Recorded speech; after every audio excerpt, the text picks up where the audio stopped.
여러분 안녕하십니까? 포항 MBC 뉴스데스크입니다. 지난주 경주에서 발생한 외국인들의 집단 패싸움 사건 전해드렸습니다.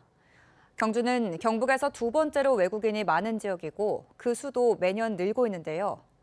이들을 관리하고 범죄에 대응할 체계에도 보완이 필요하다는 지적이 나옵니다. 박성아 기자가 보도합니다. 경주시 성건동의 한 거리. 곳곳에 외국인들이 주로 이용하는 가게들이 눈에 띕니다. 이곳 행정복지센터에서 내건 이런 쓰레기 불법 배출 금지 현수막도 이렇게 러시아어로 적혀 있습니다. 성건동 거주자 16,000여 명 가운데 외국인은 3,800여 명. 4명 중 1명이 외국인인 셈인데 등록되지 않은 외국인은 더 많을 것으로 추정됩니다. 대학 나오고 그래가 그렇게 안 많았는데 어느 순간부터 이제 학생들이 줄면서 외국인들이 차츰차츰 들어와 갖고 크고 작은 자동차 부품 공장들이 위치한 경주는 경북에서 경산에 이어 외국인 인구가 두 번째로 많은 도시입니다. 코로나19 사태 이후엔 최근 4년간 매년 1,000여 명 가까이 늘고 있습니다. 내국인 수가 줄어드는 것과 대비됩니다. 이 가운데 매년 180명 안팎이 범죄를 저지르고 검거됐습니다. 하지만 외국인 범죄에 대응하기 위한 제도는 오히려 축소되고 있습니다. 지난 2015년 외국인 범죄에 대응하기 위해 경주 등에 설치됐던 경북경찰청 국제범죄수사대는 2021년 없어졌고 지난해엔 외국인 전담부서인 외사계도 전국적으로 폐지됐습니다. 전문가들은 외국인 범죄를 다루는 전문적인 인력과 체계가 필요하다고 말합니다. 일반적인 그런 그 범죄들도 다국적화하고 있거든요. 전문화된 그 외사 경력이 있는 그 전문 경찰들, 요원들이 이제 필요하고 또 부서도 필요하죠. 오히려 확장해야 되는데. 또 단속과 처벌뿐 아니라 외국인들에 대한 교육과 관리 등 근본적인 대책이 함께 이루어져야 한다고 강조했습니다. 처벌을 한다고 해서 능사는 아니잖아요. 그래서 우리 사회에서 갈수록 해외 노동자 비용이 커지고 있는데 그 원인을 정확하게 파악해야지 처치가 가능하거든요. 경주에선 외국인 전담 부서를 조속히 만들어야 한다는 지적이 나오고 있습니다. 지역 주민으로서 이게 정착할 수 있게끔 충분한 안내도 필요할 것이고 또 우리 문화적인 어떤 이해도도 높이기 위해서 함께 연계되어서 우리 행정기관에서 경주시는 외국인 전담 부서의 필요성 등에 대해 검토하고 있으며 앞으로 관심을 가지고 관련 정책을 추진할 계획이라고 밝혔습니다. MBC 뉴스 박성아입니다.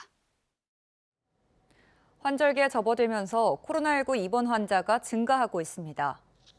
전국 221개 질병관리청 표본감시 의료기관의 코로나19 입원 환자는 9월 첫째 주까지 10주 연속 증가한 5,306명에 이릅니다.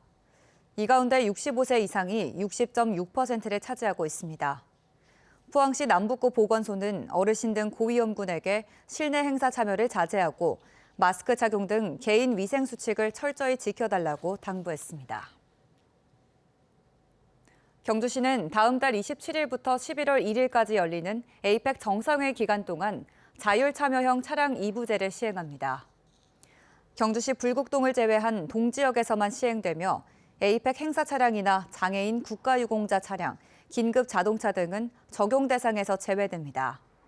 차량 번호 끝자리를 기준으로 홀수 차량은 홀수일, 짝수 차량은 짝수일의 운행이 제한되며 공공기관은 의무 시행, 민간은 자율 참여로 진행됩니다. 추석을 앞두고 들녘마다 수확의 기쁨이 넘쳐야 할 시기인데요. 하지만 올봄 대형 산불로 삶의 터전을 잃은 경북 지역 산불 농가에는 공허함이 감돌고 있습니다. 엄지원 기자가 전합니다. 높고 푸른 가을 하늘 아래 검게 탄 산자락이 끝없이 이어집니다. 6달 전 산불이 지나간 과수원은 사과나무 한 그루 보이지 않습니다. 30여 년을 일군 축구장 2개 크기의 과수원이 콩밭으로 바뀌었습니다. 1년에 사과 3,000박스씩 나오던 거 안 나오면 애들하고 뭐 먹고 삽니까? 그래서 할 수 없이 나무 다 비내고 콩 심었죠. 부모님 묘지도 불길을 피하지 못했습니다. 새카맣던 묘소 위로 새풀이 돋았지만 추석을 앞둔 쓸쓸함은 감춰지지 않습니다. 이번 명절은 자녀들도 부르지 않았습니다. 추석 때는 애들 좀 오지 말라 그랬어요. 다 한 번 집이 있어가지고 뭐 앉을 때 있어야 된다. 그 임시주택 해봐야 그 조그만한데 그 5명 앉아보면 모았는데 그 어디 가니까. 지난 3월 경북 산불로 피해를 본 곳은 의성을 시작으로 안동, 청송, 영양, 영덕, 경북 5개 시군.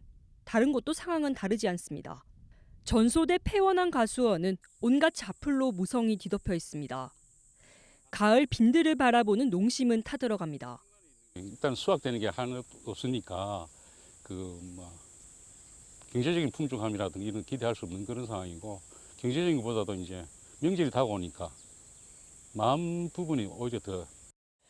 6개월 전 경북 초대형 산불로 불타버려 보시는 것처럼 불모지가 된 사과 가수원만 3,300여 헥타르. 전국 사과 재배지의 10% 가까이가 사라진 겁니다.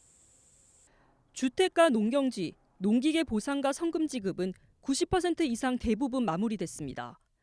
하지만 실제 복구에 필요한 비용을 감당하기엔 여전히 턱없이 부족합니다. 이를 위해 정부와 국회는 연내 산불특별법 제정을 예고했습니다. 농가 임가 복구 추가 지원과 소득 공백 보전, 그리고 사각지대 보완이 핵심입니다. 특별법은 국회 소위를 막 통과했지만 앞으로 법제사법위원회 심사와 본회의 의결 등 법 제정과 실제 이재민에게 예산이 집행되기까지는 아직 갈 길이 먼 상황입니다. 산불이 난 이후 봄에서 가을로 2계절이 지나 어느덧 추석을 앞두고 있지만 이재민들은 여전히 인고의 시간을 견디고 있습니다. MBC 뉴스 엄지연입니다. 포스코가 자금 수요가 많은 추석을 앞두고 협력사, 공급사 등에게 거래자금 4천억 원을 앞당겨 지급합니다. 이에 따라 매주 2차례 지급해오던 설비 자재 구매 대금과 원료비, 공사비 대금을 이달 26일부터 10월 2일까지 매일 지급합니다. 한편 포스코는 자사와 거래하는 중소기업에게는 2004년부터, 중견기업에게는 2017년부터 납품 대금 전액을 현금으로 지급해오고 있습니다. 현대제철이 저소득층 250세대에 나눠줄 1,000만 원 상당의 생필품 세트를 포항시 남구청에 전달했습니다. 현대제철은 철강 경기가 어려운 상황이지만 2008년부터 실천하고 있는 사회 공헌 활동을 중단할 수 없었다며 앞으로도 이어가겠다는 뜻을 전했습니다. 고속도로 위 쓰레기, 하루 이틀 일이 아니죠.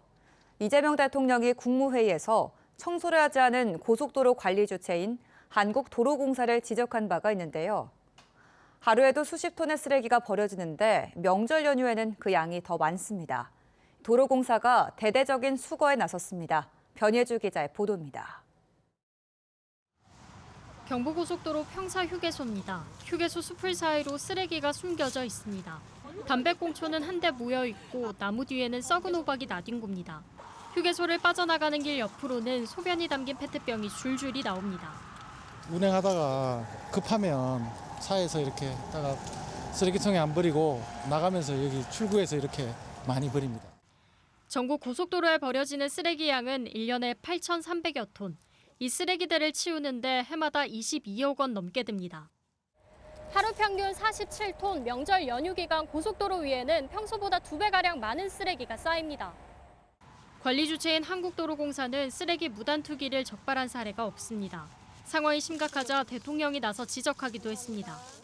도로, 고속도로, 고속가도로, 국도 청소 좀 하라고 그러세요. 제가 경기지사 할 때 경기도 청소하다 보니까 도로공사 진짜 마른 듯해요.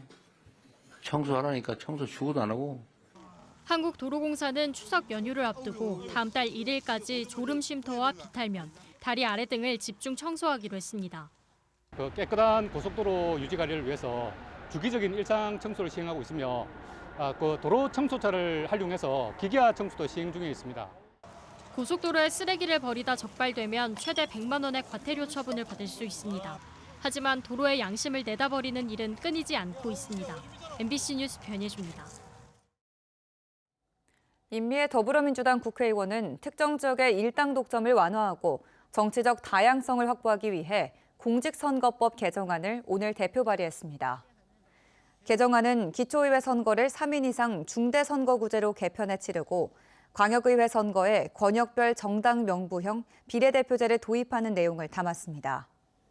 현재 기초광역의회는 지역별로 특정 정당이 독점하는 경우가 많지만 중대선거구제가 도입되면 일정 부분 정치적 다양성을 확보할 수 있을 것으로 기대됩니다.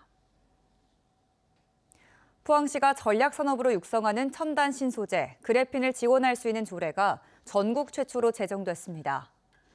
포항시의회는 지난주 임시회에서 김민정 의원이 대표 발의한 포항시 그래핀 산업 육성 및 지원에 관한 조례안을 통과시켰으며 이에 따라 포항시는 그래핀 산업 육성 종합계획을 수립할 계획입니다.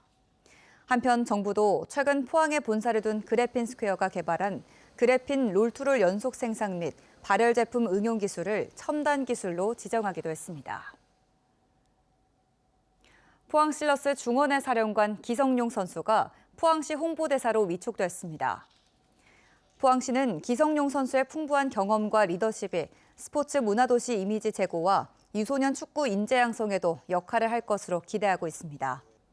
한편 포항시 홍보대사로는 가수 류연주, 인기 유튜버 흥삼이, 오남매 다둥이 가족 신재협 강한진 부부, 가수 이지훈, 종합격투기 선수 최동훈 등이 위촉돼 활동하고 있습니다.